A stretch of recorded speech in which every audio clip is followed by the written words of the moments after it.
You've got two numbers staring at you every month, one that's small and terrifying, and one that's huge and boring.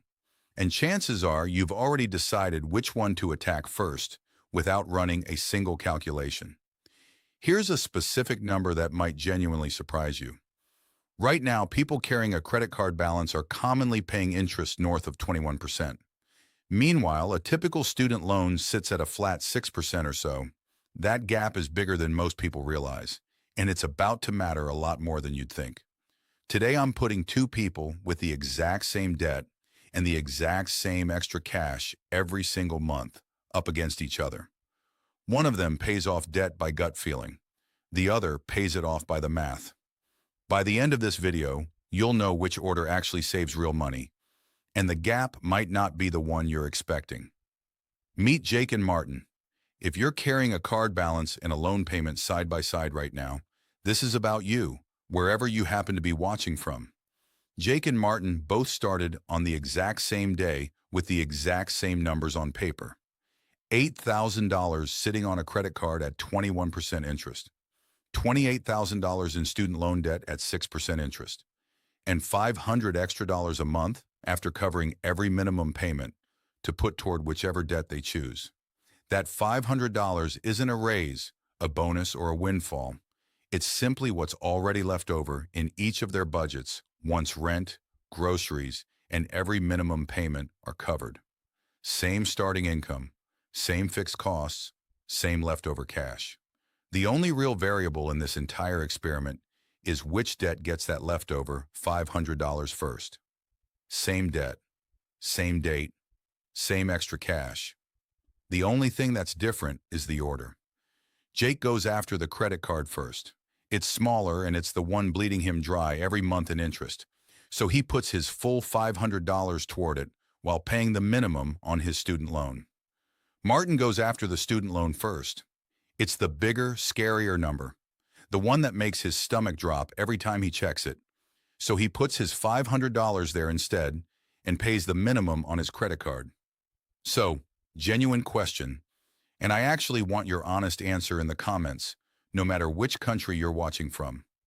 Knowing only what I've told you so far, do you think Jake made the smarter move or Martin? Drop Jake or Martin below. Let's actually go find out. Here's why this decision trips up more people than you'd expect. Recent national surveys show the average interest rate on credit card accounts that are carrying a balance sits around 22% in a lot of places, near an all-time high. Recent data from Experian, which tracks this across several countries, puts the average household credit card balance north of $11,000. That's real money, bleeding out at a rate most other debt doesn't come close to. Compare that to a typical student loan. In most countries, this kind of loan rate is set once and locked in for years.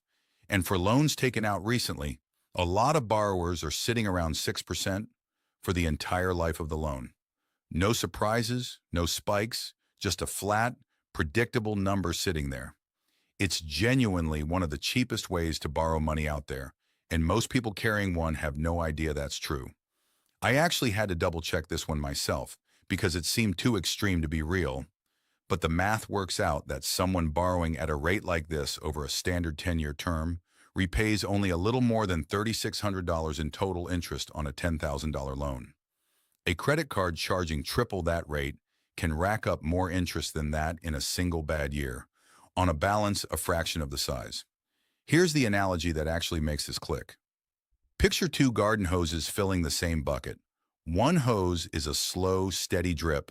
That's a student loan.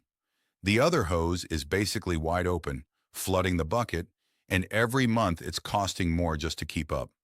Most people instinctively want to deal with the biggest bucket first. But if one hose is filling 3 times faster than the other, plugging that one matters a lot more than the size of what's already sitting in the bucket. And here's the part that keeps this cycle going. Card companies design minimum payments to feel manageable, often around 2% of your balance, specifically so the balance barely moves while interest keeps compounding underneath it. It's not an accident that the minimum payment on an $8,000 card is only around $160 a month, while interest alone eats nearly $140 of that. You're not really paying off debt at that pace. You're mostly just paying rent on it, month after month, while the balance barely notices you were there. Quick check before we go further. Pause the video right here and pull up your own accounts. Whatever interest rate is sitting next to each one of your debts, actually look at it, not just the balance. I'll wait. Because in about 90 seconds, you're going to find out if what you assumed matches what the number actually says. If any of this is making you rethink which debt you've actually been ignoring, go ahead and hit that like button right now. It takes 1 second, and it genuinely helps this video reach more people dealing with the exact same math every single month. All right, let's run the actual numbers, because this is where it gets interesting. 12 months in, something happens that neither Jake nor Martin would have predicted. Jake's total debt sits at $27,057. Martin's sits at $27,490. That's a gap of about $400, practically a rounding error after an entire year of payments. If you pause the video right here, you'd probably say the order barely matters. Hold that thought, because right now, about half of you watching are already convinced Martin made the obvious right call. This next part is specifically for you. By month 24, the picture starts shifting. Jake's credit card is completely wiped out, and he's rolled that full $500, plus his old minimum, straight into the student loan. His total debt sits at $16,971. Martin's card is still sitting stubbornly around $7,400, barely moved by 2 years of minimum payments, while his student loan has dropped to about $11,000. His total, $18,376. The gap that looked like nothing at month 12 is now over $1,400, and it's about to accelerate. By month 36, Jake's total debt has fallen to just over $6,000, almost entirely student loan now, coasting toward the finish. Martin is still carrying $7,000 on the card alone, with his student loan down to around $1,600. He's close on one front and stuck on the other, because 2 years of minimum payments on a 21% card barely dented it. Jake becomes completely debt-free in month 43, a little over 3.5 years in. The day his last student loan payment clears, there's no card balance sitting quietly behind it anymore. Martin doesn't cross that same finish line until month 46, 3 months later, and for most of those extra 3 months, he's still watching a credit card balance that barely seems to move no matter what he throws at it. 3 months might not sound dramatic on its own, but here's the number that actually decides who was on the right track. Across the whole payoff, Jake paid roughly $5,125 in total interest, based on these calculated projections. Martin paid roughly $8,555. Same debt, same date, same extra cash, and Martin's approach cost him about $3,430 extra dollars just for choosing the bigger number first. If you line the two strategies up side by side on the things that actually matter, it looks something like this. On total interest paid, Jake wins clearly, thousands of dollars cheaper. On time to being completely debt-free, Jake still wins, but only by about 3 months, which is closer than you'd expect. On the feeling of progress, the relief of watching a balance actually disappear, that one's arguably Martin's, since knocking down the bigger number first can feel more satisfying in the moment. 2 out of 3 categories go to the math. Only one goes to the feeling. So back to that comment section question. Who was actually on the right track? The math says Jake. Not because Martin was reckless, and not because paying down a student loan feels wrong. Martin's instinct just went after the debt that felt heaviest, not the one that was actually the most expensive. There's a name for exactly what Martin did, and it's one of the most well-documented ideas in behavioral economics.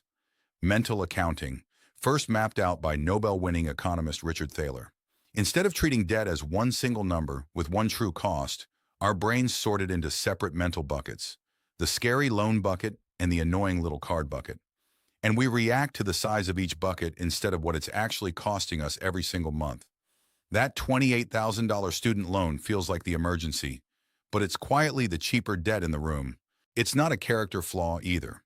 Mental accounting shows up in almost everyone's budgeting at some point, whether it's debt, savings, or spending. This is exactly how that instinct keeps working against people, no matter what country you happen to live in. A big, round loan balance is engineered to feel urgent. It's the number people bring up with friends and family, the one that shows up in headlines about a growing debt crisis.